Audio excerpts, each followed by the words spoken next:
¿Qué tal, chicos y chicas? Sean bienvenidos. Mi nombre es Daniel Yamatumbi, sigo la carrera de Electrónica y Automatización, estudio en la Universidad de las Fuerzas Armadas de SPC de La Tacunga, dirigiéndome a la materia de Física Fundamental con el NRC 7839 y el tema de este día es el electroimán.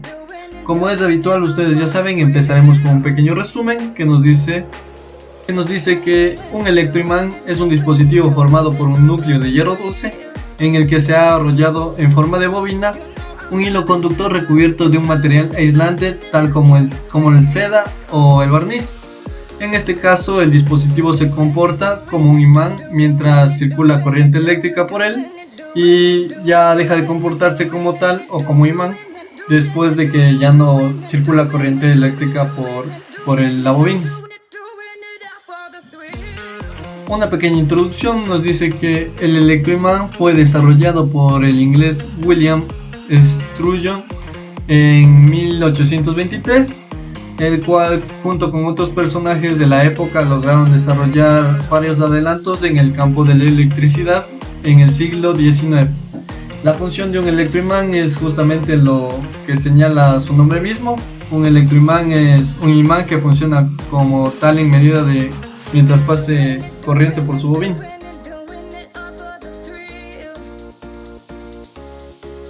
El flujo magnético. El flujo magnético, representado por la letra Y phi, es una medida de la cantidad de magnetismo y se calcula a partir del campo magnético, la superficie sobre la cual actúa el ángulo de incidencia formado entre las líneas de campo magnético y los diferentes elementos de dicha superficie. La unidad de flujo magnético en el Sistema Internacional de Medidas o Unidades es el Weber y se designa por WB por motivo el cual se conoce como weberímetros, los aparatos empleados para medir el flujo magnético. Inducción magnética. Cuando movemos un imán permanente por el interior de una bobina selenoide formado por un enrollado de alambre de cobre con núcleo de aire, el campo magnético del imán provoca en las espiras del alambre la aparición de una fuerza electromotriz o flujo de corriente de electrones. Este fenómeno se conoce como inducción magnética y es la existencia del flujo de electrones o corriente eléctrica circulando por las espiras del alambre.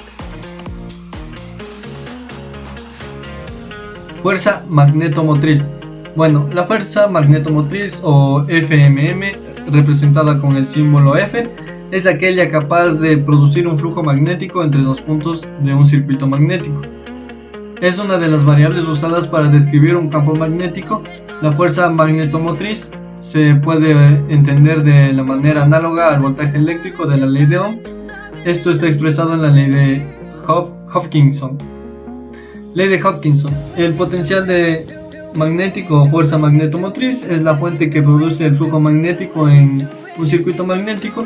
La fuerza magnetomotriz de un circuito magnético se puede expresar en términos de flujo magnético y la reluctancia magnética como Rm. Fuerza electromotriz. La fuerza magnetomotriz producida por una corriente en una bobina es igual a la corriente por el número de vueltas de la bobina. Aquí tenemos la fórmula que es F, fuerza magnetomotriz, ampere por vuelta, como ya lo dijimos, es igual al número de espiras de la bobina, por I, que sería en este caso la corriente eléctrica en amperios. Intensidad de campo magnético.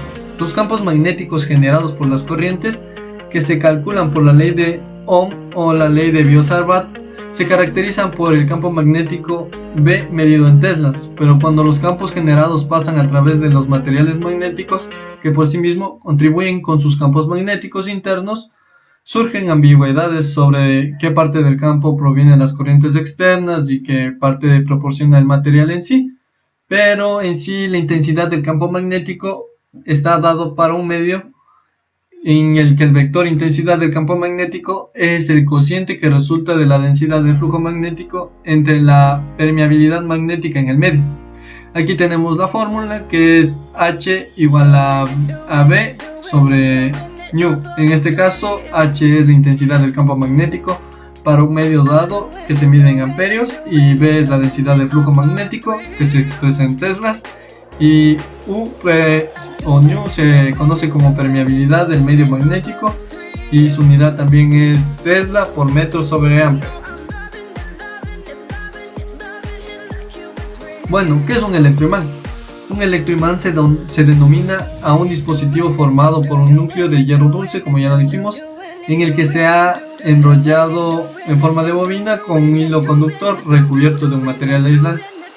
Es un dispositivo que se comporta como un imán mientras circula corriente eléctrica y cuando ya deja de circular corriente eléctrica ya no se comporta como un imán.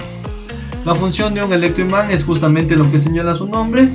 Es un imán que funciona a tal medida mientras pase corriente por su bobina.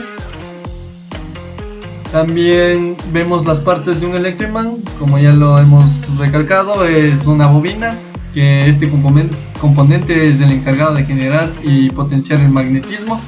Un núcleo conductor magnético, que es cuando la bobina se pone sobre este material para que así el magnetismo tome el mismo sentido que el núcleo. Su funcionamiento: cuando la corriente eléctrica pasa por un alambre, esta genera magnetismo a su alrededor. Para potenciar este efecto, el alambre se enrolla en forma de espiral y así el recorrido de la corriente sea más largo en una distancia menor. Cada vuelta que recorre la electricidad genera más magnetismo y se va sumando al efecto final. Bueno, empezaremos a obtener los resultados mediante cálculos, y nuestros datos iniciales son que el cable número 24 tiene 40 metros. Le hemos dado con esos 40 metros 600 vueltas a nuestro tornillo de hierro. La resistencia es la que vamos a calcular y nuestra fuente de voltaje nos arroja 9, 10, 11 y 12 voltios. Bueno, aquí tenemos la tabla de valores donde nos dice que nuestro cable número 24 tiene de radio 0,5106 milímetros, claramente está. Y aquí dice que cuántos números de espiras hay en un voltio, y calcularemos con la siguiente fórmula, que nos dice que N es igual al número total de espiras sobre el voltaje.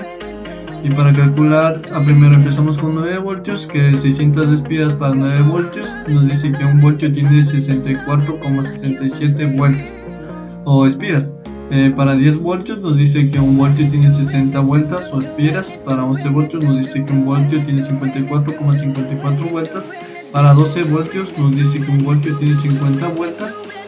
Y aquí vamos a calcular nuestra energía disipada, pero primero necesitamos la resistencia, y para hallar la resistencia necesitamos el área. Aquí nos dice que el área es igual a pi por radio al cuadrado. Pi por radio al cuadrado, que en este caso era 0,516, pero como está en milímetros le transformamos a metros y nos queda 0,000516 al cuadrado, y eso por pi, y nuestra área sería 8,3646 por 10 a la menos 9. Tenemos aquí como dato la resistividad del cobre, que es 0,0172, y entonces reemplazamos eso en nuestra fórmula. De la resistencia es igual a la resistividad del cobre, que es 0,0172 por la longitud, que es 40 metros, sobre el área, que sería 8,36 por 10 a la menos 9, y nos da una resistencia de 82,25 mega ohmios.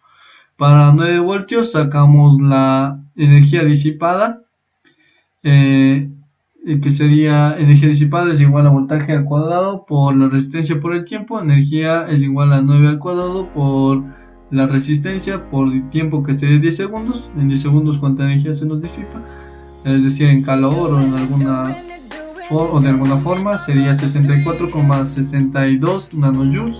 Para 10 voltios 82,25 nanojoules. Para 11 voltios 99,52 nanojoules, y para 52 voltios 118,44 nanojoules.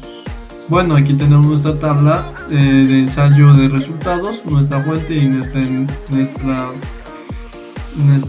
energía perdida.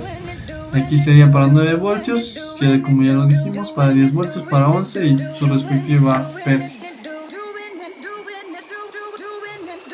Como conclusiones tenemos que la función del electroimán es justamente lo que señala su nombre. Un electroimán es un imán que funciona de tal medida que la corriente pasa por su bobina y al momento de ya no pasar electricidad por ellas ya no magnetiza.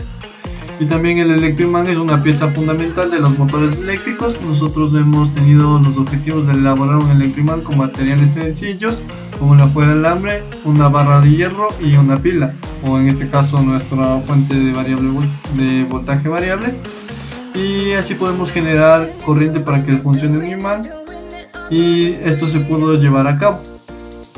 También se evidenció que la relación creciente entre variable explicativa y variable respuesta, porque un incremento en la primera se produce una impresión en la segunda. Bueno muchachos, esto ha sido todo por hoy y nos vemos hasta la próxima.